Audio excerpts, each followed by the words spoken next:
Bueno, vamos a iniciar con la presentación del caso clínico, que es una paciente femenino de 5 años de edad, en la cual refiere hipoacusia hace una semana y otalgia en el lado derecho, que es intensa concomitante. En el examen físico de la membrana timpánica se evidencia que está abombada, delustrada y muy congestiva, y se encuentra un poco móvil a la neumatoscopía. Bueno, continuando entre las preguntas para nuestra resolución, continuamos con la primera pregunta. Mi nombre es José Luis Mamani Quiñones. Voy a continuar respondiendo lo que es la pregunta 1. El diagnóstico que se llegó a concluir en este paciente es otitis media aguda exudativa. Este es debido a que el paciente presenta manifestaciones clínicas de dicha patología. Y en los diagnósticos diferenciales podemos encontrar lo que son diferentes etapas de lo que es la otitis media aguda. Como el diagnóstico de este paciente es otitis media aguda exudativa, esa es una etapa de lo que es esta patología.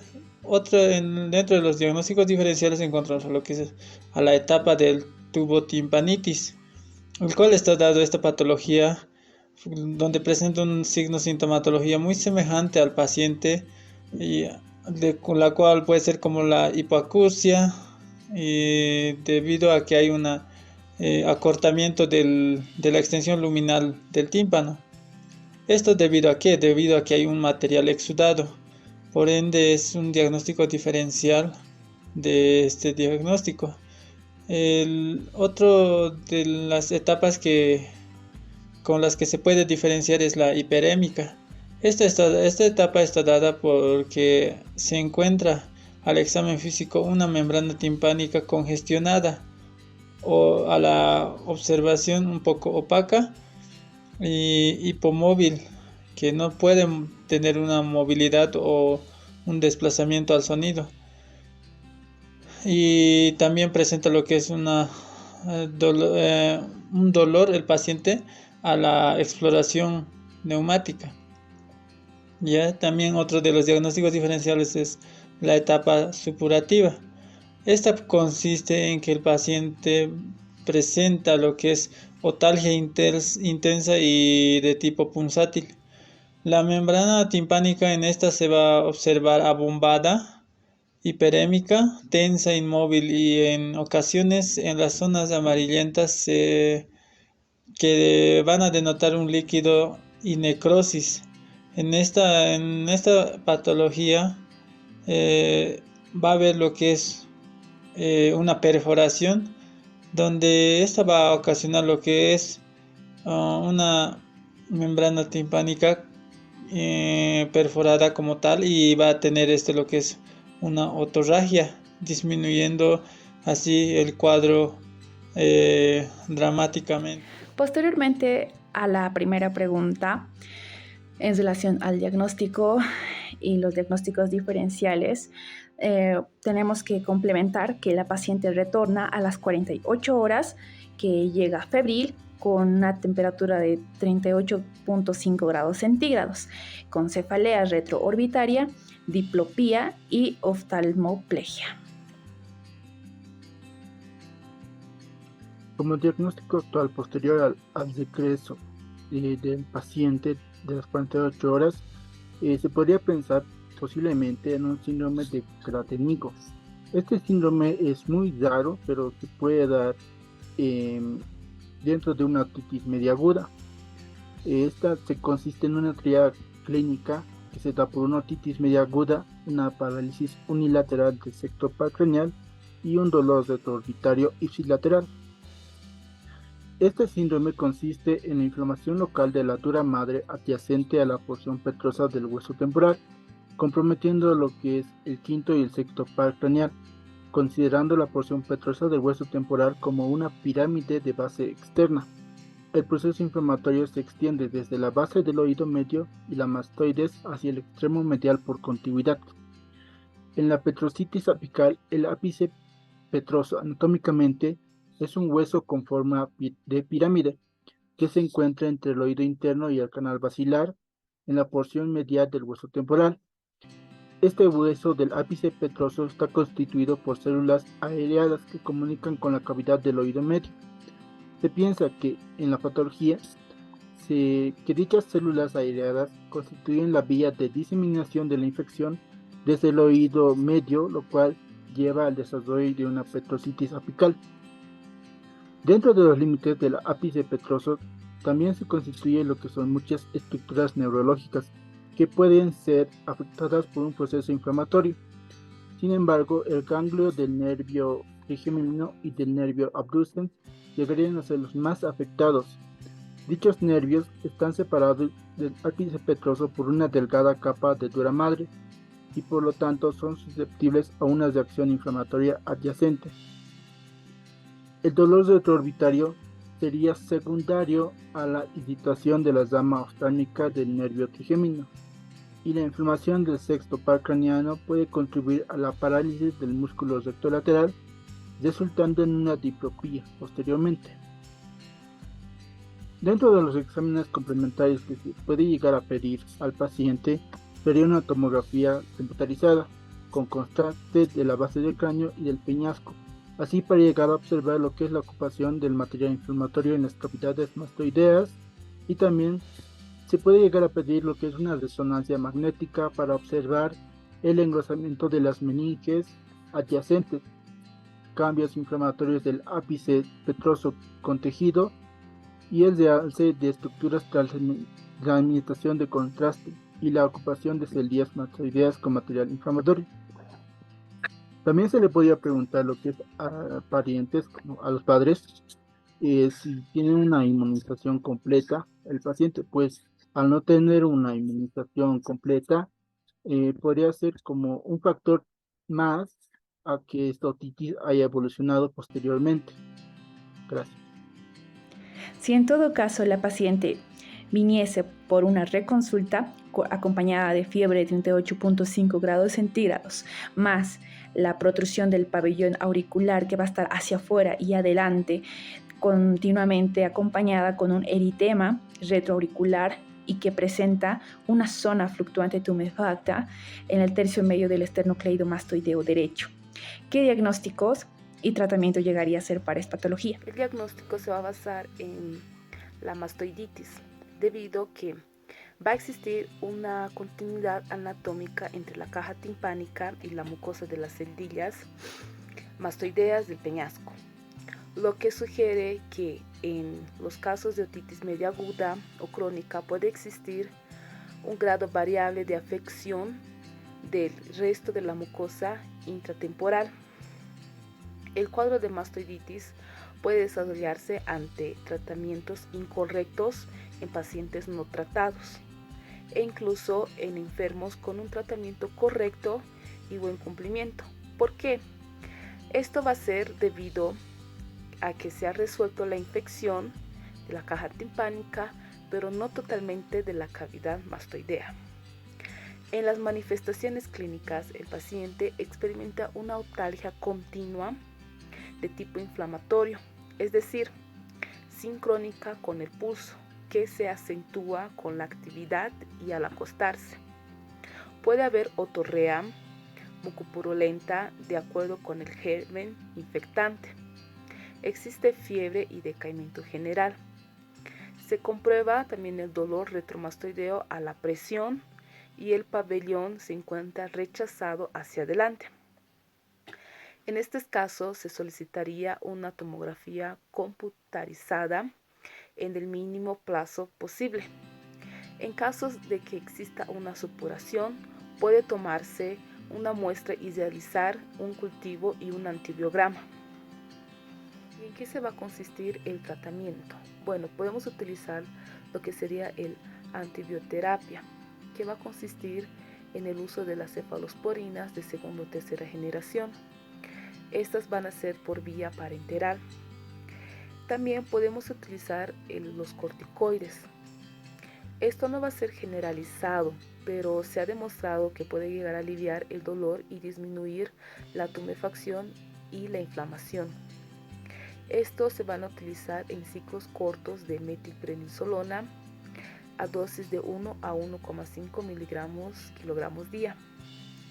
Respecto al tratamiento quirúrgico, algunos autores apuntan la necesidad de realizar una meningotomía, más la colocación del drenaje transtimpánico en prácticamente todos los casos, en especial cuando el tímpano no tiene soluciones de continuidad y se observa bombado y tumefacto en la exploración otoscópica. También tenemos el procedimiento quirúrgico que se llama la mastoidectomía. Sigue siendo la técnica de elección en los casos en que existiera una colección purulenta, evidente, y en aquellos pacientes con mala evolución a pesar del tratamiento médico.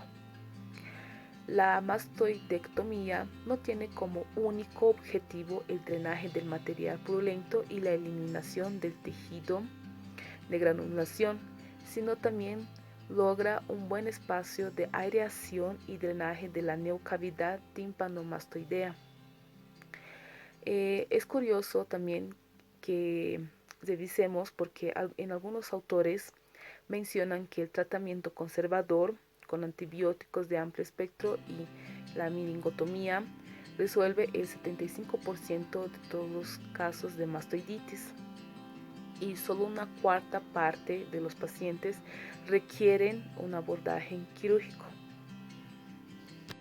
Bien, mi nombre es Neida Quispe Carboni y en este caso les vamos a explicar sobre lo que es la fisiopatología de la otitis media, lo cual esta está mediada o relacionada con lo que es directamente la función de la trompa de Eustaquio, lo cual esta estructura llega a tener tres funciones importantes, lo cual sería uno, ventilar el oído medio, así igualando las presiones del aire entre la atmósfera y el oído medio, lo cual también llega a proteger las presiones y las secreciones nasofaringeas y a su vez también llegar a drenar las secreciones que van a estar producidas en el oído medio mediante el movimiento mucociliar. Entonces, durante el desarrollo craniofacial, la trompa de Eustaquio prácticamente sufre diversos cambios. En el lactante es muy horizontal, con una angulación de 10 grados, lo cual está relacionado en un plano horizontal. Entonces, esta misma va a ir aumentando hasta 45 grados en la edad adulta, lo cual esto se va a llegar a dividir en una porción. La longitud va a ser desde 18 milímetros en lactantes y esto va a ir obviamente creciendo de un 31 a 38 milímetros grados en la edad adulta, lo cual esto se va a llegar a dividir en porciones, una porción ósea y una porción cartilaginosa, y esto siendo una última la que fisiológicamente llega a permanecer cerrada. Entonces solo se va a llegar a abrir cuando estemos en movimientos de deglución o abra bostezo o cuando haya un estornudo o cuando hagamos una maniobra de Valsalva, que esto va a ser una presión positiva. Y esto también, principalmente de su apertura va a depender prácticamente de la contracción del músculo tensor del velo del paladar, lo cual esto tras las alteraciones de la función de la trompa de Eustaquio van a llevar a cuadros de otitis media aguda, lo cual va a favorecer a un atrapamiento de secreciones, y a su vez va a haber proliferación bacteriana, lo cual por otro lado podemos tener una disfunción de la trompa, lo que va a favorecer a una absorción de gas y presiones negativas subsecuentes de la trompa de la cavidad del oído medio, lo cual va a haber una formación de exudado y a su vez una acumulación de líquido como tal. Entonces, estos factores que se habían mencionado previamente van a provocar que la liberación de mediadores de la inflamación, como las citoquinas, a su vez lo que son las bradiquininas, las fosfolipasas y sus derivados de ácido araquidónico como leucotrienos y las prostaglandinas, lo cual estos mediadores van a llegar a incrementar la actividad secretora de la mucosa, lo cual van a llegar a aumentar también lo que es la permeabilidad vascular de la misma, así originando un derrame en el oído medio. Esos mediadores de la inflamación prácticamente causan un daño tisular, dando como consecuencia un empeoramiento del curso clínico y a su vez dando una resolución tardía al cuadro y falta en cualquier de las áreas. Y eso, bueno, ahora continuando con lo que es la clasificación, de acuerdo, uno tenemos de acuerdo a la tiempo de evolución y el otro que sería el tiempo de afección. Dentro de lo que podemos ver al tiempo de evolución sería una aguda, que bueno, esto es cuando obviamente hay un proceso donde dura menos de 3 semanas, la subaguda cuando la infección perdura más de 3 semanas hasta 3 meses y crónica, bueno, cuando la enfermedad se prolonga más de 3 meses. Y entonces, de acuerdo al tipo de afección, sería la meningitis, que cuando se trata de una inflamación de la capa externa de la membrana timpánica. Y la otra que tendríamos la otitis media supurada, que cuando es una infección aguda del oído con exudado y de corta duración. Y la otitis media secretoria, que bueno, está la otitis mediosa serosa, la otitis media con derrame o refusión o otitis media mucosa, cuando hay presencia de líquido en el oído medio con lo que es la membrana timpánica integra y sin datos algunos evidentes que se podría ver. También está la otitis media crónica, que bueno, acá está la otitis media crónica ante la presencia de una otorrea crónica o la membrana timpánica está siendo perforada. Continuando con la pregunta número 4, en base a la patología de la otitis media de nuestra paciente, de acuerdo a su diagnóstico, en este caso que es la más frecuente en edad pediátrica, estas van a presentar complicaciones que van a ser intratemporales y las extracraneales. Las más frecuentes vamos a ir describiéndolo posteriormente, pero vamos a mencionarlas, que van a ser las mastoiditis aguda, la laberintitis, la parálisis facial, también tenemos lo que es la petrositis. Bueno, se menciona de que existen varios mecanismos de forma en las cuales se van a diseminar estas infecciones otógenas. Van a ser 3 vías principales. Por la contigüidad, que va a ser la primera. Esta mayormente se da a través de vías perforadas. Podrían llegar a ser por antecedentes quirúrgicos, en este caso como una mastoidectomía y entre otras. También tenemos la segunda vía, que va a ser por la continuidad. Estas pueden llegar a ser por fístulas entre el oído medio y el oído interno. Otra vía que vamos a encontrar va a ser la vía hematógena, que estas, como su nombre se la menciona, van a ser vías sanguíneas. Vamos a hablar sobre la mastoiditis aguda. Esta es una de las complicaciones más frecuentes que se puede llegar a presentar después de no haber realizado un buen tratamiento de una otitis media aguda. Estas son muy frecuentes en la edad pediátrica y se pueden llegar a presentar esta patología en un 36 a 42%.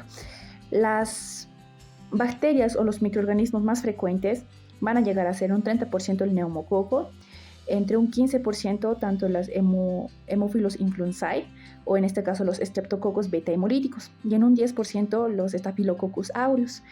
Entre el cuadro de la mastoiditis en la clínica pueden llegar a presentarse en algunos casos con la fiebre y otalgia y confusión purulenta, que estas se van a presentar en los tabiques óseos del sistema celular de la mastoides. Entre el diagnóstico se va a visualizar mediante la otoscopía, que en este caso vamos a ver una membrana timpánica engrosada, abombada o con fusión purulenta. También se puede llegar a pedir la tomografía computarizada y la resonancia magnética, en este caso si es que se llegase a requerir como tratamiento quirúrgico. Ahora, en el tratamiento nos vamos a basar dependiendo cómo se encuentra la membrana timpánica. Si se encuentra íntegra, se va a realizar lo que es una miringotomía con timpanocentesis y la colocación de un drenaje transtimpánico. Vamos a continuar con la parálisis facial otógena. Esta es también una de las patologías frecuentes de la otitis media aguda, pero no de las crónicas. Esta se va a presentar mediante una lesión nerviosa que se va a producir por una dehiscencia del canal de Falopio que pasa acá, por este canal pasa a través lo que son el nervio facial, que es erosionado generalmente por una masa de colesteatomatosa o por un tejido de granulación. En el diagnóstico es dependiendo cómo lleguemos a observar al paciente. También se requiere lo que es estudios de imagen como la tomografía computarizada para determinar posteriormente el tratamiento. Bueno, vamos a continuar con la laberintitis. Tenemos que recordar que esta es la inflamación de la región laberíntica, que esta es más frecuente entre las otitis medias agudas, también crónicas. Tenemos que mencionar de que se van a dividir en dos tipos, que van a ser las laberintitis circunscritas y las laberintitis difusas.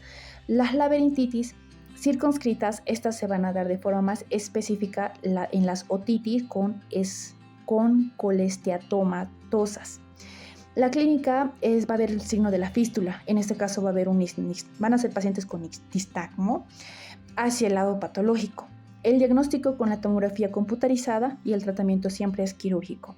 Entre la laberintitis difusa, estas se van a presentar inflamación intralaberíntica, bien puede ser difusa, puede ser reversible o total o parcialmente. Estas se van a subdividir en dos, que van a ser las laberintitis difusas serosas, que van a constar de un cuadro vertiginoso y una hipoacusia. El diagnóstico es clínico y el tratamiento es antibióticos usualmente. La otra laberintitis, que va a ser la difusa supurativa, que va a ser la invasión al oído interno específicamente, el diagnóstico va a ser un síndrome vertiginoso con hipoacusia, que va a ser aguda no reversible. El tratamiento es inicialmente médico y con posterioridad se va a proceder a la extirpación del colesteatoma.